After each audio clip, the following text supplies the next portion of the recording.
Calicut university second semester എം.കോം വിദ്യാർത്ഥികൾക്ക് 2025 strategic cost accounting എന്ന് പറയുന്ന പേപ്പറിൽ ചോദിച്ചിട്ടുള്ള 14ാമത്തെ ക്വസ്റ്റ്യനാണ് ഇന്നത്തെ ക്ലാസ്സിലൂടെ നമ്മൾ ഡിസ്കസ് ചെയ്യുന്നത്. സ്ട്രാറ്റജിക് കോസ്റ്റ് അക്കൗണ്ടിങ്ങുമായിട്ട് ബന്ധപ്പെട്ട കുറേ ക്ലാസ്സുകൾ ഓൾറെഡി നേരത്തെ നമ്മൾ ഡിസ്കസ് ചെയ്തിട്ടുണ്ട്. ആ ക്ലാസ്സുകളൊക്കെ വാച്ച് ചെയ്യുക. അതോടൊപ്പം എൻ്റെ ചാനൽ നിങ്ങൾ ആദ്യമായിട്ട് കാണുകയാണെങ്കിൽ ചാനൽ സബ്സ്ക്രൈബ് ചെയ്യുക. നിങ്ങളുടെ കൂട്ടുകാരിലേക്ക് ഈ ക്ലാസ്സുകൾ അയച്ചു കൊടുക്കുക. അപ്പോൾ നമുക്ക് നേരിട്ട് ക്വസ്റ്റ്യനിലേക്ക് പോകാം. തന്നിട്ടുള്ള ക്വസ്റ്റ്യൻ ഇതാണ്: selling price and bottleneck resources details per unit are as follows. Particulars MNO. Selling price per unit 20, 15, 10. Material and other variable cost per unit 8, 5, 4. Bottleneck resources time hours 9, 3, 1.5. Budgeted factory cost for the period rupees 2,800. The bottleneck resources time available is 1,600 hours per period.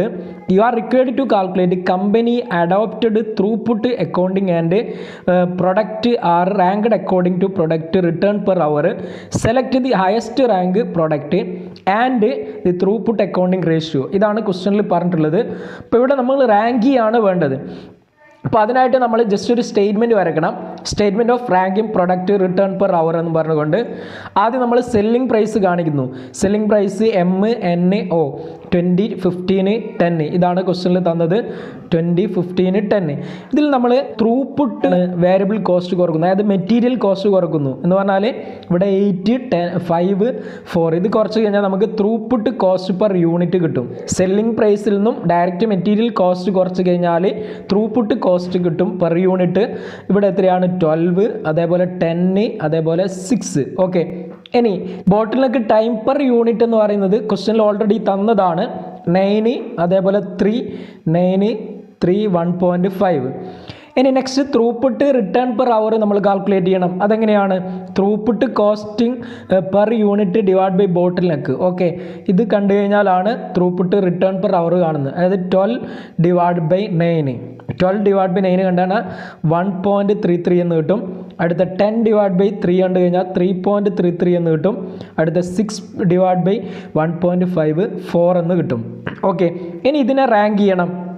അതായത് throughput return per hour കൊണ്ട് rank ചെയ്യാനാണ് ഒന്നാമത്തെ question വരുന്നത്. ഇപ്പോൾ rank ചെയ്യുമ്പോൾ ഇതിൽ ഏറ്റവും കൂടുതൽ ഏതാണ്? 4 ആണ്. അപ്പോൾ ഒന്നാമത്തത് 4 ആണ്.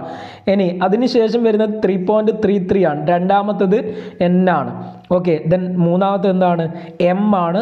മൂന്നാമത്തെ റാങ്ക് 1.33 എന്ന് പറയുന്നത്. അപ്പോൾ ഫസ്റ്റ് വരുന്നത് O, then second N, then M ആണ് തേർഡ് വരുന്നത്. ഇതേ ബേസിലാണ് ഇവിടെ റാങ്ക് ചെയ്യേണ്ടത്. ഇനി അടുത്ത ത്രൂപുട്ട് റേഷ്യോ ആണ് നിങ്ങൾ കാൽക്കുലേറ്റ് ചെയ്യേണ്ടത്. ഓക്കെ, ത്രൂപുട്ട് റേഷ്യോ കാൽക്കുലേറ്റ് ചെയ്യാണ് നെക്സ്റ്റ് പറയുന്നത്. ത്രൂപുട്ട് റേഷ്യോ എന്ന് പറഞ്ഞാൽ എന്താണ്? Throughput return per hour divide by factory cost per hour ആണ്. ഫാക്ടറി കോസ്റ്റ് എന്ന് പറയുന്നത് ക്വസ്റ്റ്യനിൽ തന്നിട്ടുണ്ട് 2,800 ആണ്. ടോട്ടൽ ബോട്ടിലിനൊക്കെ അവേഴ്സ് എത്രയാണ്? 1,600 ആണ്. ഓക്കെ, അപ്പോൾ ഫാക്ടറി കോസ്റ്റ് പെർ അവർ എത്രയായിരിക്കും? ഫാക്ടറി കോസ്റ്റ് പെർ അവർ എന്ന് പറയുന്നത് 2,800 ഡിവൈഡ് ബൈ 1,600 1.75 എന്ന് കിട്ടും. ഓക്കെ, ഇത് രണ്ടും ക്വസ്റ്റ്യനിൽ ഓൾറെഡി തന്നതാണ്. ആ ഒരു ഫാക്ടറി കോസ്റ്റിനെ ടോട്ടൽ ബോട്ടിലെ കവേഴ്സ് കൊണ്ട് ഡിവൈഡ് ചെയ്ത് കഴിഞ്ഞാൽ ഫാക്ടറി കോസ്റ്റ് പെർ അവർ കിട്ടും. That is 1.75. ഇനി ത്രൂപുട്ട് അക്കൗണ്ടിങ് റേഷ്യോ ആണ് എങ്ങനെയാണ്? എമ്മിൻ്റെ കേസിൽ 1.33 ആണ് നേരത്തെ നമ്മൾ കണ്ട ത്രൂപുട്ട് റിട്ടേൺ പെർ അവർ വരുന്നത്. ആ throughput return per hour 1.333 divided by 1.75. Okay, അതായത് ഇവിടെ കാണുന്നത് throughput return per hour divided by factory cost per hour കൊണ്ട് ഡിവൈഡ് ചെയ്യുന്നു. ഓക്കെ, അപ്പോൾ 0.6 എന്ന് കിട്ടും. 0.76 എന്ന് കിട്ടും. അടുത്ത എന്നിൻ്റെ കേസിൽ 3.33 ആയിരുന്നു ത്രൂപുട്ട് റിട്ടേൺ പെർ അവർ. ഇപ്പോൾ 3.33 ഡിവൈഡ് ബൈ 1.75 1.90 എന്ന് കിട്ടും. അടുത്ത ഓൻ്റെ കേസിൽ 4 ആയിരുന്നു throughput return per hour. 4 divide by 1.75 2.29 എന്ന് കിട്ടും. അപ്പോൾ ഇവിടെ നമ്മൾ റാങ്ക് ചെയ്യുമ്പോൾ ഏറ്റവും കൂടുതൽ വരുന്നത് എത്രയാണ്? 2.29 ആണ്. അപ്പോൾ ഒന്നാമത്തെ റാങ്ക് ഇതിൽ വരും. രണ്ടാമത്തെ 1.90 ആണ്, അത് സെക്കൻഡ് റാങ്കിൽ വരും. ദെൻ മൂന്നാമത്തെ 0.76 ആണ്, അതെന്തിൽ വരും?